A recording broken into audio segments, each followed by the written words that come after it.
We are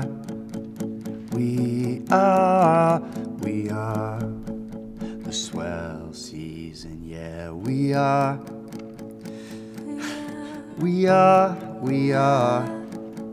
on Boing Boing video, Boing Boing.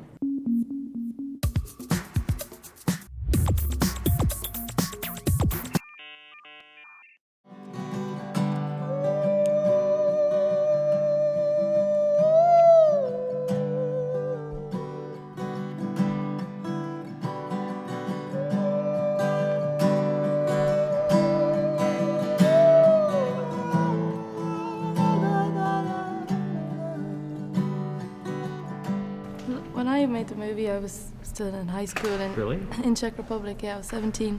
Of course, after it came out here, the movie, it got really successful, and it started off this whole people wanting to see the music live. So me and Glen started touring in more of an official way, because up until then, Glen was touring with his band, The Frames, and whatever we did was just like a side project that happened every now and then. You know, I guess for me, having been in The Frames for almost 20 years now, it was 17 years previous to Once, there was always a sense of like a slow, you know, the slow, painful forward roll, and that sounds like an awful thing to say, but almost like this kind of like constantly working and eking out your audience, and almost we knew our audience almost personally. For Once to have happened in the way it did, and for myself and Mar to be sort of catapulted into this position of being able to go and play these amazing rooms, being able to go play the Ryman in Nashville, or Massey Hall in Toronto, or, you know, Radio City or the Paramount here in Oakland, was just such an incredible gift. And I guess that to then have come, you know, to have then been able to share that with The Frames and bring those boys into this fold and have them part of this felt incredible. When jingle jangle all along the banks. On this tour, are you still writing new songs while you're on tour, or do you just sort of take time and tour and you're focused on that and then focus on writing? I don't think the songs really have any respect for when you're busy or when you're not busy. It's like they just come when they come. And there's been a couple of songs that have come in the past month or so that we've been playing live at the gigs, and it's been really enjoyable. I discovered it was a Cat Stevens Greatest Hits, and the car I own has only a tape player in it, and I put the tape in, and geez, I was blown away. I'd always known Cat Stevens' music, but it was just one of those records. It's really life-affirming, and it really blew my mind. I was really, and just a few listens. I only had a few days at home. A few listens to that tape, and I came away, and I was really inspired by it.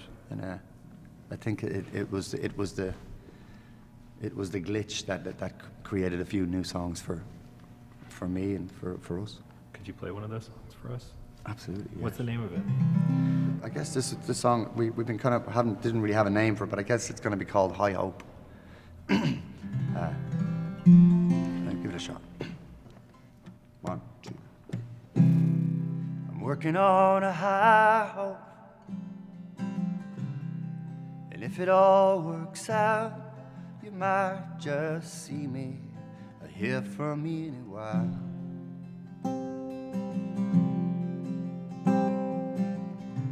I'm gonna make it across this tightrope, and I'm coming for my prize. No more I'll be waiting around while life just passes by. Maybe when our hearts have realigned, maybe when we've both had some time, I'm gonna see you there. I'm gonna see you there.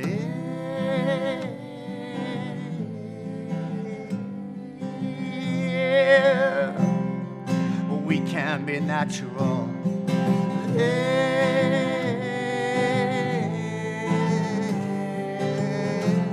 And after all we've seen, we can do anything.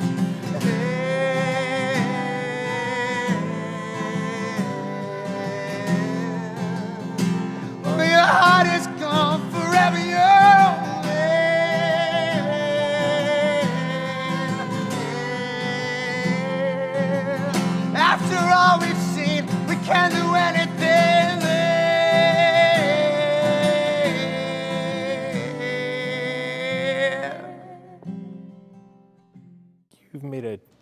clearly a very well thought out choice to go with an independent label.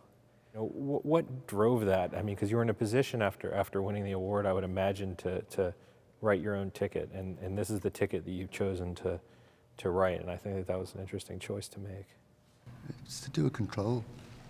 It's to do with being able to control your destiny, and that's, you know, the modern record contract is hilarious. It's not owning your masters. That's the hardest thing to let go. You know, just like not owning your own music, really. Yeah, for those people who don't understand, when you sign not to every major record label, when you sign to most major record labels, they own your recording. They buy the recording from you, which means that when you record it, it's theirs.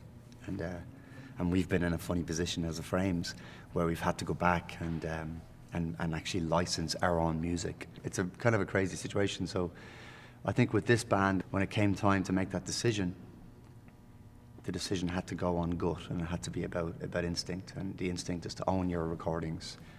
The instinct is to drive your own career. To be at the steering wheel of your own career is a very important place to be. What are your thoughts on being able to connect with the listeners of your music so directly, and not only to hear from them, but to respond to them directly too? Well, it's a good question.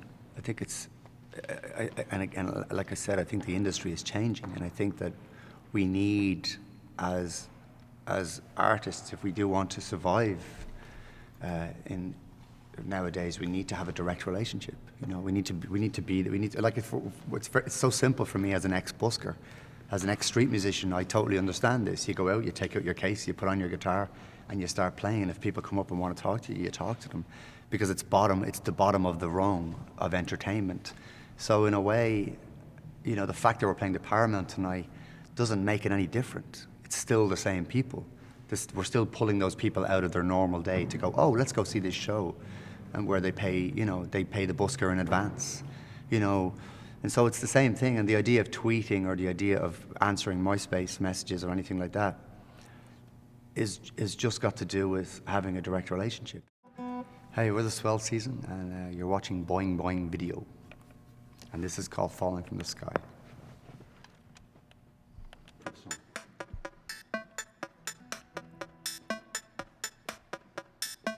You must have fallen from the sky. You must have come here from a long way. You brought so many to the light, and now you're on your own. And there comes a point in every fight where giving up seems like the only way. You came upon us every time, and now you're on your own. Somewhere to fall apart, somewhere to fall apart. Well, the rules of Cain you had to break, the hours that crawl for those to blame, the broken glass, the fool that asks a moving arrow to stop. You must have fallen from the sky.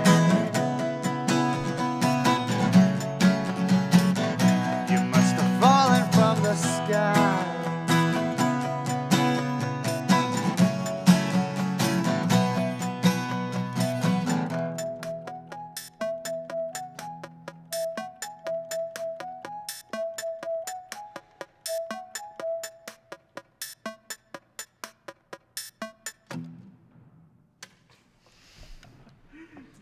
Thank you guys so much. That was amazing.